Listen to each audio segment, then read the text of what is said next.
Hi, Kate. It's Jess Karnick again, ready to read for Wednesday the 3rd.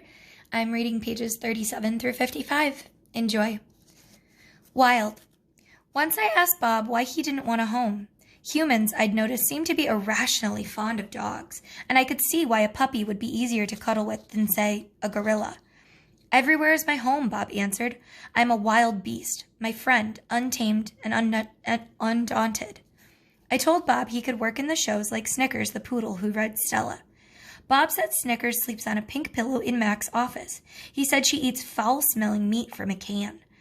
He made a face, his lips curled, revealing tiny needles of teeth. Poodles, he said, are parasites. Picasso. Mac gives me a fresh crayon, a yellow one, and 10 pieces of paper. Time to earn your keep, Picasso, he mutters. I wonder who this Picasso is. Does he have a tire swing like me? Does he ever eat his crayons? I know I have lost my magic, so I try my very best. I clutch the crayon, and I think. I scan my domain. What is yellow? A banana. I drew a banana. The paper tears, but only a little. I lean back, and Mac picks up the drawing. Another day, another scribble, he says. 1 down, 9 to go. What else is yellow, I wonder, scanning my domain. I draw another banana, and then I draw 8 more. 3 visitors. 3 visitors are here. A woman, a boy, a girl. I strut across my domain for them. I dangle from my tire swing. I eat 3 banana peels in a row. The boy spits at my window. The girl throws a handful of pebbles. Sometimes I'm glad the glass is there. My visitors return. After the show, the spit pebble children come back. I display my impressive teeth. I splash in my filthy pool. I grunt and hoot. I eat and eat and eat some more. The children pound their pathetic chests. They toss more pebbles. Slimy chimps, I mutter. I throw a meatball at them. Sometimes I wish the glass was not there. Sorry. I'm sorry I called those children slimy chimps. My mother would be ashamed of me. Julia. Like the spit pebble children, Julia is a child, but that, after all, is not her fault. While her father George cleans them all each night, Julia sits by my domain. She could sit anywhere she wants, by the carousel, in the empty food court, on the bleachers coated in sawdust. But I'm not bragging when I say that she always chooses to sit with me. I think it's because we both love to draw. Sarah, Julia's mother, used to help clean them all, but when she got sick and grew pale and stooped, Sarah stopped coming. Every night, Julia offers to help George, and every night he says firmly, Homework, Julia. The floors will just get dirty again. Homework, I have discovered, involves a sharp pencil and thick books and long sighs. I enjoy chewing pencils. I am sure I would excel at homework. Sometimes Julia dozes off, and sometimes she reads her books, but mostly she draws pictures and talks about her day. I don't know why people talk to me, but they often do. Perhaps it's because they think I can't understand them, or perhaps it's because I can't talk back. Julia likes science and art.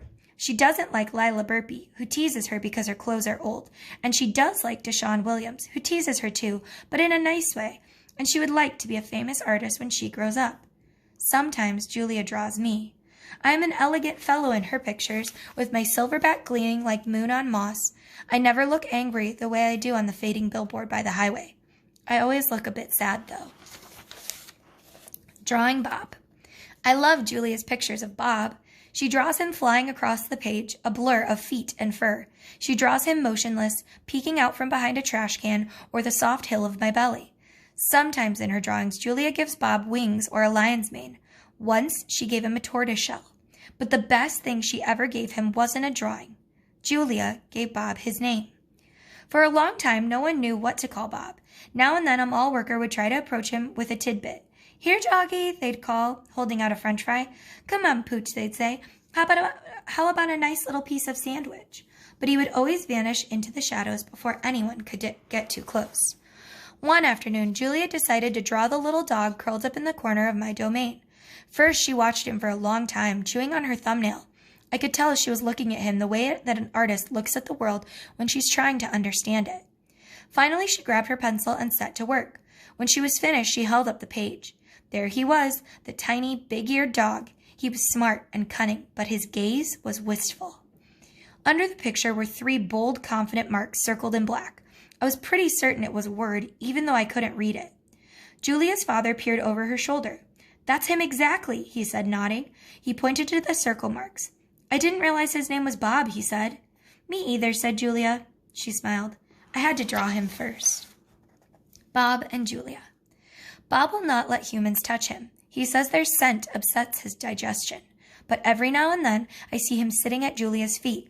Her fingers move gently just behind his right ear. Mac. Usually Mac leaves after the last show, but tonight he is in his office working late. When he's done, he stops by my domain and stares at me for a long time while drinking from a brown bottle. George joins him, broom in hand, and Mac says the thing he always says. How about that game last night? And business has been slow, but it'll get better, you'll see. And don't forget to empty the trash. Mac glances over at the picture Julia is drawing. What are you making, he asks. It's for my mom, Julia says. It's a flying dog. She holds up her drawing, eyeing it critically. She likes airplanes and dogs. Mac murmurs, sounding unconvinced. He looks at George. How's the wife doing anyway? About the same, George says. She has good days and bad days. Yeah, don't we all, says Mac. Mac starts to leave and then pauses. He reaches into his pocket, pulls out a crumpled green bill, and presses it into George's hand. Here, Mac says with a shrug. Buy the kids some more crayons. Mac is already out the door before George can yell thanks. Not sleepy. Stella, I say after Julia and her father go home, I can't sleep. Of course you can, she says. You are the king of sleepers. Shh, Bob says from his perch on my belly. I'm dreaming about chili fries. I'm tired, I say, but I'm not sleepy. What are you tired of? Stella asks. I think for a while. It's hard to put into words. Gorillas are not complainers. We're dreamers, poets, philosophers, nap takers. I don't know exactly. I kick at my tire swing. I think I may be a little tired of my domain. That's because it's a cage, Bob tells me. Bob is not always tactful. I know, Stella says. It's a very small domain. And you're a very big gorilla, Bob adds. Stella, I ask. Yes.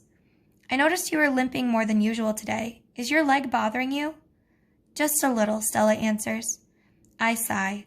Bob resettles. His ears flick. He drools a bit, but I don't mind. I'm used to it. Try eating something, Stella says. That always makes you happy. I eat an old brown carrot. It doesn't help, but I don't tell Stella. She needs to sleep. You could try remembering a good day, Stella suggests. That's what I do when I can't sleep. Stella remembers every moment since she was born. Every scent, every sunset, every slight, every victory. You know I can't remember much, I say. There's a difference, Stella says gently, between can't remember and won't remember. That's true, I admit.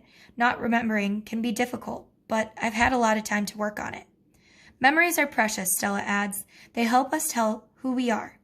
Try remembering all your keepers. You always liked Carl, the one with the harmonica. Carl, yes. I remember how he gave me a coconut when I was still a juvenile. It took me all day to open it. I try to recall the other keepers I have known, the humans who cleaned my domain and prepared my food and sometimes kept me company. There was Juan, who poured Pepsis into my waiting mouth, and Katrina, who used to poke me with a broom when I was sleeping, and Ellen, who sang, "How much is that monkey in the window?" with a sad smile while she scrubbed my tiny water bowl. And there was Gerald, who once bought me a box of fat, sweet strawberries. Gerald was my favorite keeper. I haven't had a real keeper in a long time. Max says he doesn't have the money to pay for an ape babysitter. These days, George cleans my cage, and Mac is the one who feeds me. When I think about all the people who have taken care of me, mostly it's Mac, I recall, day in and day out, year after year. Mac, who bought me and raised me, and says I'm no longer cute. As if a silverback could ever be cute. Moonlight falls on the frozen carousel, on the silent popcorn stand, and on the stall of leather belts that smell like long-gone cows. The heavy work of Stella's breathing sounds like the wind in the trees. And I wait for sleep to find me.